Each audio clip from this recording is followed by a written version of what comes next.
ओम शांति। अज 24/9/2023 की बाणी है। अव्यक्त बाप दादा दा रिवाइज कोर्स की तारीख 22/12/1995। आज बाप दादा ने टाइटल दिया सर्व प्राप्ति जीवन की विशेषता है। असंपन्नता मुक्त अते प्रसन्नता युक्त सर्व प्राप्ति जीवन की विशेषता है। अप्रसन्नता मुक्त अते प्रसन्नता युक्त। आज बाप दादा आखदे ने, आज प्यार दे सागर बाप दादा अपने प्रेम स्वरूप आत्मावां नूं देख रहे हैं। हर एक दे दिल विच परमात्म प्यार समाया होया है।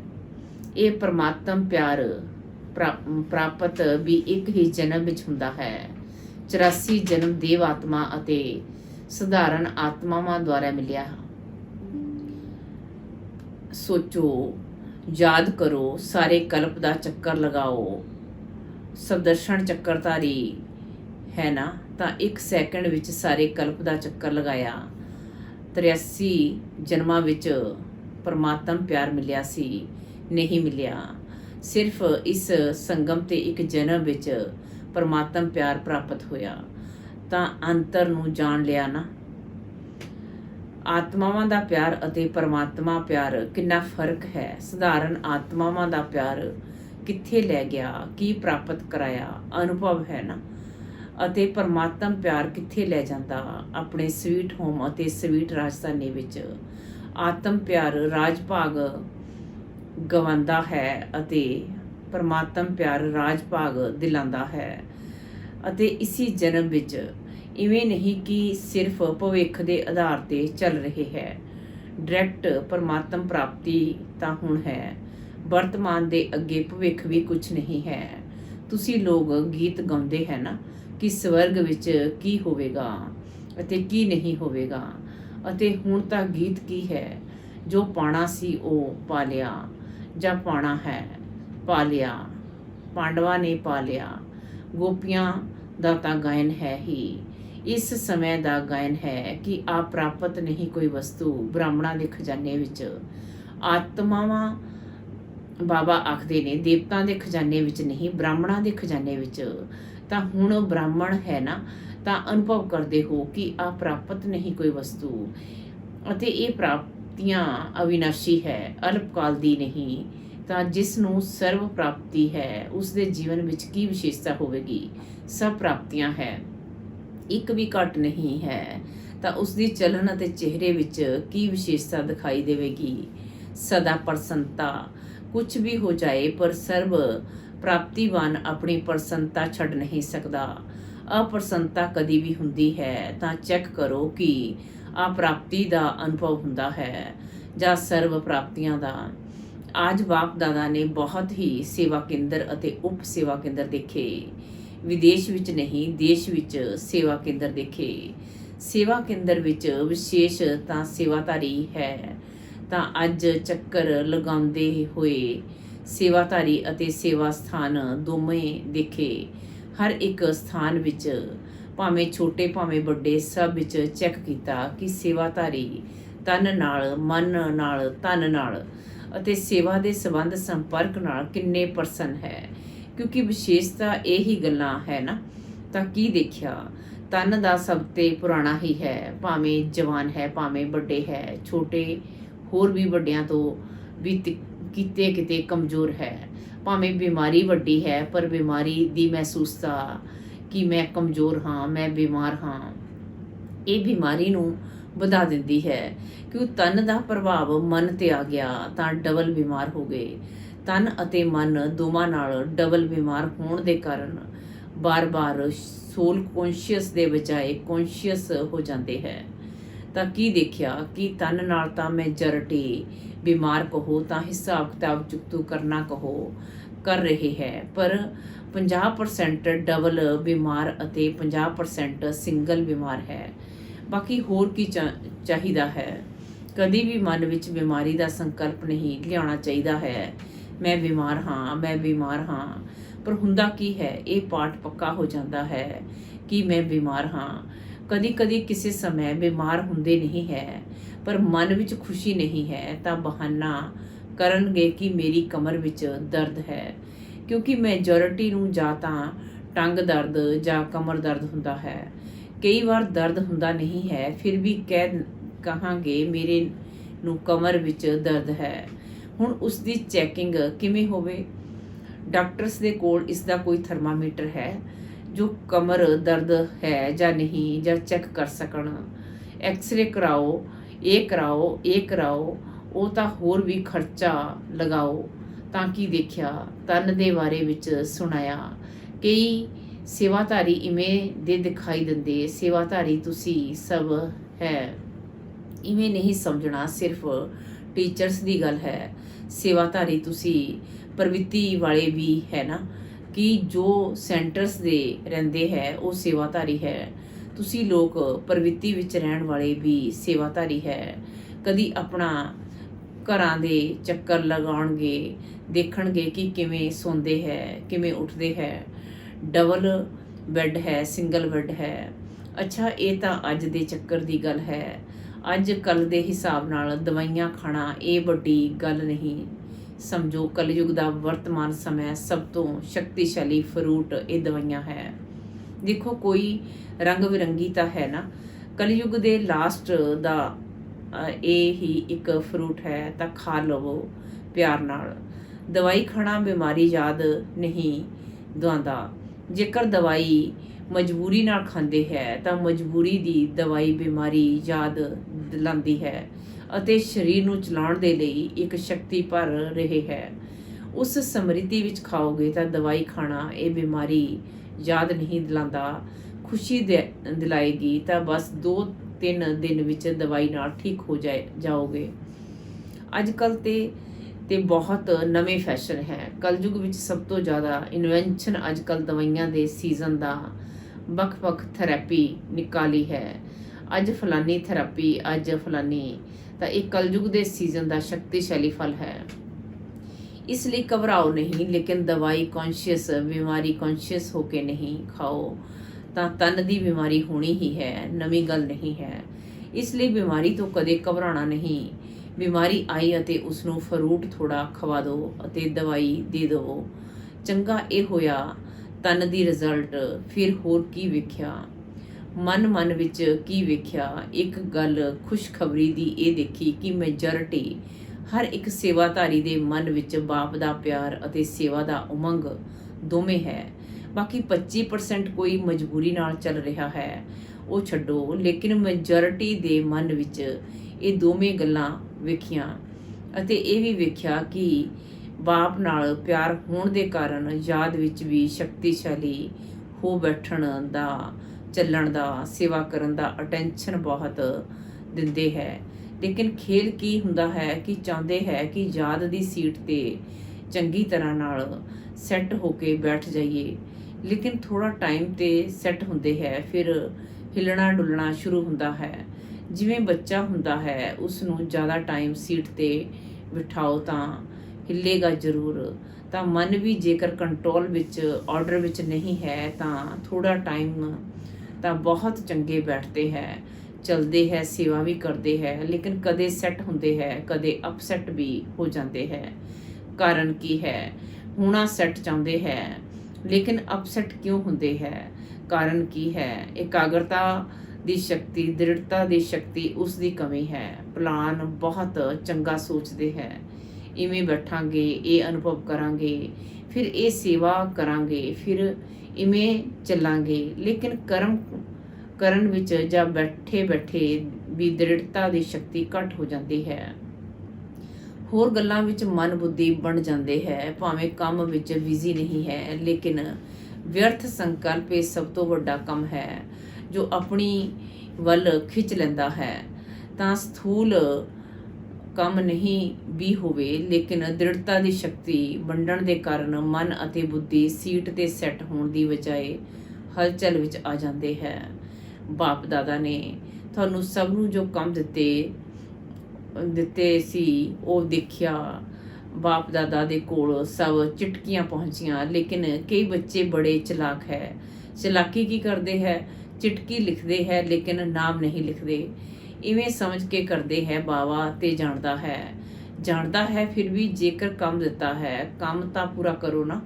ਟੀਚਰ ਜੇਕਰ ਕਹੇ ਇਹ ਲਿਖ ਕੇ ਆਵੋ ਅਤੇ ਟੀਚਰ ਨੂੰ ਕਹੋ ਕਿ ਤੁਸੀਂ ਤਾਂ ਜਾਣਦੇ ਹੋ ਨਾ ਮੈਨੂੰ ਇਹ ਲਿਖਣਾ ਆਉਂਦਾ ਹੈ, ਤਾਂ ਟੀਚਰ ਮੰਨੇਗਾ। ਤਾਂ ਕਈ ਤੇ ਨਾਮ ਹੀ ਨਹੀਂ ਲਿਖਦੇ, ਲੇਕਿਨ ਜੋ ਵੀ ਇਸ ਗਰੁੱਪ ਵਿੱਚ ਕੰਮ ਦਿੱਤਾ ਹੈ ਮੈਜੋਰਿਟੀ ਸਭ ਦੀ ਇਹ ਖੁਸ਼ੀ ਦੀ ਗੱਲ ਦੇਖੀ ਕਿ ਸਭ ਨੇ ਲਿਖਿਆ ਹੈ ਕਿ ਅਸੀਂ ਡਾਇਮੰਡ ਜੁਬਲੀ ਤੱਕ ਕਰਕੇ ਵਿਖਾਵਾਂਗੇ। ਇਹ ਮੈਜੋਰਿਟੀ ਦਾ ਹੈ, ਤੁਹਾਡਾ ਸਭ ਦਾ ਵੀ ਹੈ। ਜੀਵਨ ਮੁਕਤ ਹੋ ਜਾਣਗੇ। ਜੇਕਰ ਸਭ ਗੱਲਾਂ ਵਿੱਚ ਮੁਕਤ ਹੋ ਗਏ ਤਾਂ ਕੀ ਹੋ ਜਾਣਗੇ? ਜੀਵਨ ਮੁਕਤ ਹੋ ਜਾਣਗੇ ਨਾ। ਤਾਂ ਸਭ ਨੇ ਆਪਣੀ ਹਿੰਮਤ ਉਮੰਗ ਚੰਗਾ ਵਿਖਾਇਆ, ਭਾਵੇਂ ਫੋਰਨ ਵਾਲਿਆਂ ਨੇ ਭਾਵੇਂ ਭਾਰਤ ਵਾਲਿਆਂ ਨੇ। ਉਮੰਗ ਉਤਸ਼ਾਹ ਸਭ ਦਾ ਚੰਗਾ ਹੈ। ਕਿਸੇ ਨੇ ਬਹੁਤ ਘੱਟ ਨੇ ਲਿਖਿਆ ਹੈ ਕਿ ਸਾਨੂੰ ਟਾਈਮ ਲੱਗੇਗਾ, ਲੱਗਣ ਦਵੋ ਉਹਨਾਂ ਨੂੰ।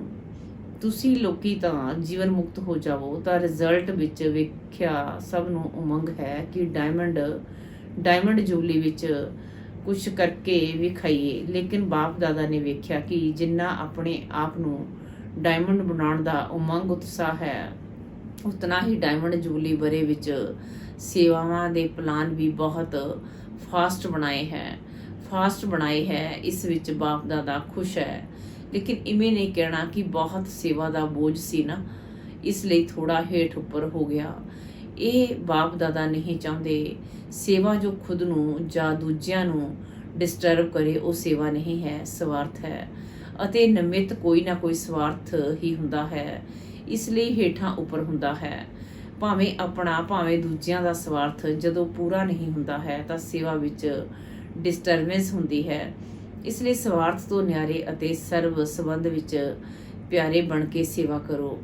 ਤਾਂ ਜੋ ਸੰਕਲਪ ਕੀਤਾ ਹੈ ਜਾਂ ਲਕਸ਼ ਰੱਖਿਆ ਹੈ ਕਿ ਡਾਇਮੰਡ ਜੁਬਲੀ ਵਿੱਚ ਡਾਇਮੰਡ ਜੁਬਲੀ ਮਨਾਉਣਗੇ, ਉਹ ਪੂਰਾ ਹੋ ਸਕੇਗਾ। ਆਦਾ ਨਹੀਂ ਯਾਦ ਕਰਨਾ।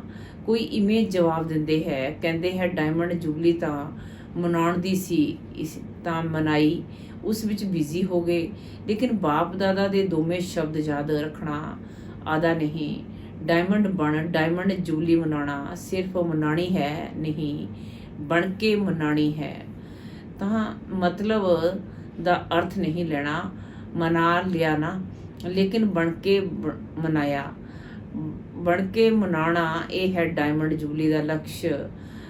ਤਾਂ ਆਦਾ ਲਕਸ਼ ਨਹੀਂ ਪੂਰਾ ਕਰਨਾ, ਡਬਲ ਹੈ ਬਣਨਾ ਅਤੇ ਬਣਾਉਣਾ।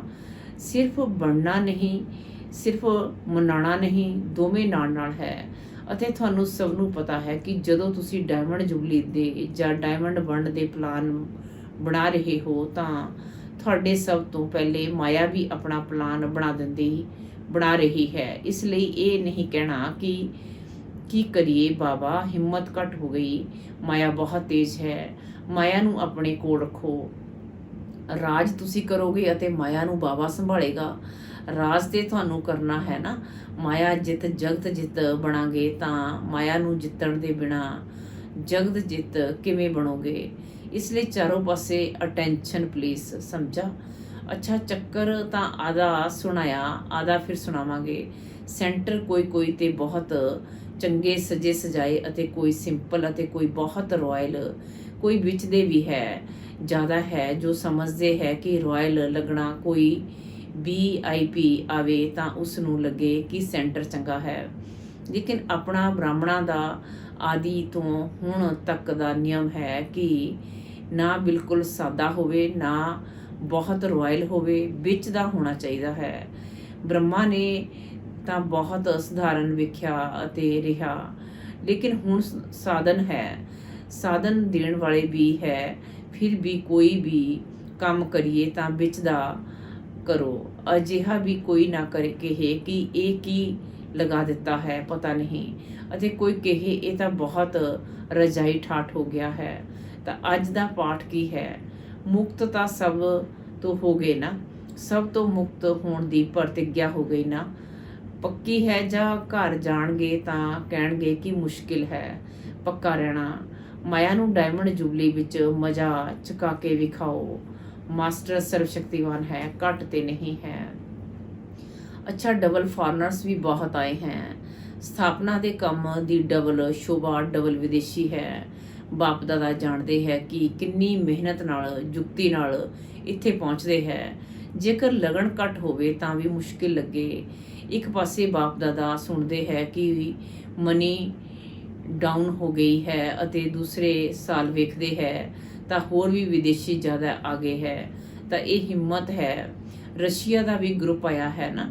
ਰਸ਼ੀਆ ਵਾਲਿਆਂ ਨੇ ਟਿਕਟ ਕਿੱਥੋਂ ਤੋਂ ਲਈ? ਇਹਨਾਂ ਦੀ ਕਹਾਣੀਆਂ ਬਹੁਤ ਅੱਛੀ ਸੁਣਨ ਵਾਲੀਆਂ ਹੈ। ਟਿਕਟ ਕਿਵੇਂ ਇਕੱਠੀ ਕਰਦੇ ਹੈ, ਉਸ ਦੀ ਕਹਾਣੀ ਬਹੁਤ ਵਧੀਆ ਹੈ। ਇਹ ਤਾਂ ਸਭ ਹੋਣਾ ਹੀ ਹੈ ਜਦੋਂ ਹੈ ਹੀ ਕਾਗਜ਼, ਪੇਪਰ ਹੀ ਹੈ। ਭਾਵੇਂ ਡਾਲਰ ਕਹੋ, ਭਾਵੇਂ ਪਾਉਂਡ ਕਹੋ, ਹੈ ਤੇ ਪੇਪਰ ਹੀ। ਤਾਂ ਪੇਪਰ ਕਿੱਥੋਂ ਤੱਕ ਚੱਲਣਗੇ? ਸੋਨੇ ਦਾ ਮੁੱਲ ਹੈ, ਹੀਰੇ ਦਾ ਮੁੱਲ ਹੈ, ਪੇਪਰ ਦਾ ਕੀ ਹੈ? ਮਨੀ ਡਾਊਨ ਤਾਂ ਹੋਣੀ ਹੀ ਹੈ ਅਤੇ ਤੁਹਾਡੀ ਮਨੀ ਸਭ ਤੋਂ ਜ਼ਿਆਦਾ ਮੁੱਲਿਆਵਾਨ ਹੈ। ਜਿਵੇਂ ਸ਼ੁਰੂ ਵਿੱਚ ਅਖਬਾਰ ਵਿੱਚ ਪਵਾਇਆ ਸੀ ਨਾ ਕਿ ਉਹ ਮੰਡਲੀ ਰਿਚੈਸਟ ਇਨ ਦਾ ਵਰਲਡ। ਕਮਾਈ ਦਾ ਸਾਧਨ ਕੁਝ ਨਹੀਂ ਸੀ। ਬ੍ਰਹਮਾ ਬਾਪ ਨੇ ਦੇ ਨਾਲ ਇੱਕ ਦੋ ਸਮਰਪਣ ਹੋਏ ਅਤੇ ਅਖਬਾਰ ਵਿੱਚ ਪਾਇਆ ਰਿਚੈਸਟ ਇਨ ਦਾ ਵਰਲਡ। ਤਾਂ ਹੁਣ ਵੀ ਜਦ ਚਾਰੋਂ ਪਾਸੇ ਇਹ ਸਥੂਲ ਹਲਚਲ ਹੋਵੇਗੀ, ਫਿਰ ਤੁਹਾਨੂੰ ਅਖਬਾਰ ਵਿੱਚ ਨਹੀਂ ਪਾਉਣਾ ਪਵੇਗਾ। ਤੁਹਾਡੇ ਕੋਲ ਅਖਬਾਰ ਵਾਲੇ ਆਉਣਗੇ ਅਤੇ ਖੁਦ ਹੀ ਪਾਉਣਗੇ। ਟੀਵੀ ਵਿੱਚ ਵਿਖਾਉਣਗੇ ਕਿ ਬ੍ਰਹਮਾ ਕੁਮਾਰੀਜ਼ ਰਿਚੈਸਟ ਇਨ ਦਾ ਵਰਲਡ, ਕਿਉਂਕਿ ਤੁਹਾਡੇ ਚਿਹਰੇ ਚਮਕਦੇ ਰਹਿਣਗੇ। ਕੁਝ ਵੀ ਹੋ ਜਾਵੇ, ਦਿਨ ਵਿੱਚ ਖਾਣ ਨੂੰ ਰੋਟੀ ਵੀ ਨਾ ਮਿਲੇ ਤਾਂ ਵੀ ਤੁਹਾਡੇ ਚਿਹਰੇ ਚਮਕਦੇ ਰਹਿਣਗੇ। ਤਾਂ ਚਾਰੇ ਪਾਸੇ ਹੋਣਗੇ ਦੁੱਖ ਅਤੇ ਤੁਸੀਂ ਖੁਸ਼ੀ ਵਿੱਚ ਨੱਚਦੇ ਹੋਵੋਗੇ। ਇਸ ਨੂੰ ਕਹਿੰਦੇ ਹੈ ਮਿਰੂਆ ਮੌਤ ਮਲੂਕਾ ਸ਼ਿਕਾਰ। ਇਸ ਲਈ ਬਾਪ ਦਾਦਾ ਨੇ ਅੱਜ ਕਿਹਾ ਕਿ ਬ੍ਰਾਹਮਣ ਜੋ ਸੱਚੇ ਹੈ, ਬ੍ਰਾਹਮਣ ਜੀਵਨ ਵਿੱਚ ਸ੍ਰੇਸ਼ਟ ਜੀਵਨ ਦੇ ਲਕਸ਼ ਵਾਲੇ ਹੈ। ਉਸ ਦੀ ਵਿਸ਼ੇਸ਼ਤਾ ਹੈ ਪ੍ਰਸੰਨਤਾ। ਭਾਵੇਂ ਕੋਈ ਗਾਲੀ ਵੀ ਦੇ ਰਹੇ ਹੋਣ ਤਾਂ ਵੀ ਤੁਹਾਡੇ ਚਿਹਰੇ ਦੇ ਦੁੱਖ ਦੀ ਲਹਿਰ ਨਹੀਂ ਆਉਣੀ ਚਾਹੀਦੀ। ਪ੍ਰਸੰਨ ਚਿੱਤ। ਗਾਲੀ ਦੇਣ ਵਾਲਾ ਵੀ ਥੱਕ ਜਾਵੇਗਾ। ਹੋ ਸਕਦਾ ਹੈ ਇਹ ਨਹੀਂ ਉਸਨੇ 1 ਘੰਟਾ ਬੋਲਿਆ, ਮੈਂ ਸਿਰਫ 1 ਸੈਕਿੰਡ ਬੋਲਿਆ, ਸੈਕਿੰਡ ਵੀ ਬੋਲਿਆ ਜਾਂ ਸੋਚਿਆ। ਸ਼ਕਲ ਤੇ ਅਪ੍ਰਸੰਨਤਾ ਆਈ ਤਾਂ ਫੇਲ ਹੋ ਗਏ। ਇਤਨਾ ਸਹਿਨ ਕੀਤਾ ਨਾ, 1 ਸੈਕਿੰਡ ਸਹਿਨ ਕੀਤਾ, ਫਿਰ ਗਵਾਰੇ ਤੋਂ ਗੈਸ ਨਿਕਲ ਗਈ ਤਾਂ ਗੈਸ ਵਾਲੀ ਗਵਾਰਾ ਨਹੀਂ ਬਣਨਾ। ਹੋਰ ਚਾਹੀਦਾ ਹੀ ਕੀ ਹੈ? ਬਾਪ ਮਿਲਿਆ, ਸਭ ਕੁਝ ਮਿਲਿਆ। ਗੀਤ ਤੇ ਇਹ ਹੀ ਗਾਉਂਦੇ ਹੈ ਨਾ। ਤਾਂ ਅਜਿਹੇ ਟਾਈਮ ਦੇ ਅਜਿਹੀਆਂ ਗੱਲਾਂ ਯਾਦ ਕਰੋ ਤਾਂ ਚਿਹਰਾ ਨਹੀਂ ਬਦਲੇਗਾ।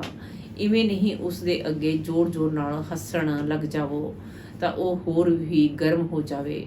ਪ੍ਰਸੰਨਤਾ ਮਤਲਬ ਆਤਮਿਕ ਮੁਸਕਰਾਹਟ, ਬਾਹਰ ਦੀ ਨਹੀਂ ਆਤਮਿਕ। ਤਾਂ ਅੱਜ ਦਾ ਪਾਠ ਕੀ ਰਿਹਾ? ਸਦਾ ਪ੍ਰਸੰਨਤਾ ਮੁਕਤ ਅਤੇ ਪ੍ਰਸੰਨਤਾ ਯੁਕਤ ਡਬਲ ਸਮਝਾ। ਅੱਛਾ, ਚਾਰੋਂ ਪਾਸੇ ਦੇ ਬਾਪ ਦਾਦਾ ਦੇ ਪ੍ਰੇਮ ਸਵਰੂਪ ਆਤਮਾਵਾਂ ਨੂੰ ਸਦਾ ਖੁਦ ਨੂੰ ਅਪ੍ਰਸੰਨਤਾ ਤੋਂ ਮੁਕਤ ਕਰਨ ਵਾਲੇ ਤੀਵਰ ਪੁਰਸ਼ਾਰਥੀ ਆਤਮਾਵਾਂ ਨੂੰ ਸਦਾ ਯਾਦ ਅਤੇ ਸੇਵਾ ਦੇ ਬੈਲੈਂਸ ਦੁਆਰਾ ਸੇਵਾ ਦੀ ਸਫਲਤਾ ਪਾਉਣ ਵਾਲੇ ਭਾਗਯਵਾਨ ਆਤਮਾਵਾਂ ਨੂੰ ਸਦਾ ਬਾਪ ਨੂੰ ਪ੍ਰਤੱਖ ਕਰਨ ਦੇ ਉਮੰਗ ਉਤਸ਼ਾਹ ਵਿੱਚ ਰਹਿਣ ਵਾਲੇ ਦੇਸ਼ ਵਿਦੇਸ਼ ਦੋਵਾਂ ਦੇ ਸਰਵ ਬੱਚਿਆਂ ਨੂੰ ਬਾਪ ਨੂੰ ਆਪਣੀ ਖੁਸ਼ਖਬਰੀ ਲਿਖਣ ਵਾਲੇ, ਆਪਣੀ ਸੇਵਾ ਦਾ ਉਮੰਗ ਰੱਖਣ ਵਾਲੇ ਅਜਿਹੇ ਬਾਪ ਦੇ ਸਦਾ ਸਨੇਹੀ ਅਤੇ ਸਮੀਪ ਬੱਚਿਆਂ ਨੂੰ ਬਾਪ ਦਾਦਾ ਦਾ ਯਾਦ, ਪਿਆਰ ਅਤੇ ਨਮਸਤੇ ਵਰਦਾਨ ਹੈ। ਅਖੰਡ ਸਮ੍ਰਿਤੀ ਦੁਆਰਾ ਵਿਘਨਾਂ ਨੂੰ ਵਿਦਾਈ ਦੇਣ ਵਾਲੇ ਮਾਸਟਰ ਸਰਵ ਸ਼ਕਤੀਵਾਨ ਭਵ। ਅਖੰਡ ਸਮ੍ਰਿਤੀ ਦੁਆਰਾ ਵਿਘਨਾਂ ਨੂੰ ਵਿਦਾਈ ਦੇਣ ਵਾਲੇ ਮਾਸਟਰ ਸਰਵ ਸ਼ਕਤੀਵਾਨ ਭਵ। ਅੱਜ ਬਾਪ ਦਾਦਾ ਆਖਦੇ ਨੇ ਸੰਗਮ ਯੁੱਗ ਵਿਘਨਾਂ ਨੂੰ ਵਿਦਾਈ ਦੇਣ ਦਾ ਯੁੱਗ ਹੈ। ਜਿਸ ਨੂੰ ਆਧਾ ਕਲਪ ਦੇ ਲਈ ਵਿਦਾਈ ਦੇ ਚੁੱਕੇ ਉਸ ਨੂੰ ਫਿਰ ਤੋਂ ਆਉਣ ਨਾ ਦੇਵੋ। ਸਦਾ ਯਾਦ ਰੱਖੋ ਅਸੀਂ ਵਿਜੇ ਰਤਨ ਹਾਂ, ਮਾਸਟਰ ਸਰਵ ਸ਼ਕਤੀਵਾਨ ਹਾਂ। ਇਹ ਸਮ੍ਰਿਤੀ ਅਖੰਡ ਰਹੇ ਤਾਂ ਸ਼ਕਤੀਸ਼ਾਲੀ ਆਤਮਾ ਦੇ ਸਾਹਮਣੇ ਆਇਆ ਤਾਂ ਵਿਘਨ ਆ ਨਹੀਂ ਸਕਦਾ। ਵਿਘਨ ਆਇਆ ਫਿਰ ਮਿਟਾਇਆ ਤਾਂ ਅਖੰਡ ਅਟਲ ਨਹੀਂ ਕਹਾਂਗੇ। ਇਸ ਲਈ ਸਦਾ ਸ਼ਬਦ ਦੇ ਅਟੈਂਸ਼ਨ ਦੇਵੋ। ਸਦਾ ਯਾਦ ਵਿੱਚ ਰਹਿਣ ਨਾਲ ਸਦਾ ਨਿਰਵਿਘਨ ਰਹੋਗੇ ਅਤੇ ਵਿਜੇ ਦਾ ਨਗਾੜਾ ਵੱਜਦਾ ਰਹੇਗਾ। ਸਲੋਗਨ ਅੱਜ ਦਾ ਈਸ਼ਵਰੀय ਸੇਵਾ ਵਿੱਚ ਖੁਦ ਨੂੰ ਆਫਰ ਕਰਨਾ ਹੀ ਬਾਪ ਦਾਦਾ ਦੀ ਆਫਰਿਨ ਲੈਣਾ ਹੈ। ਈਸ਼ਵਰੀय ਸੇਵਾ ਵਿੱਚ ਖੁਦ ਨੂੰ ਆਫਰ ਕਰਨਾ ਹੀ ਬਾਪ ਦਾਦਾ ਦੀ ਆਫਰਿਨ ਲੈਣਾ ਹੈ। ਚੰਗਾ। ਓਮ ਸ਼ਾਂਤੀ।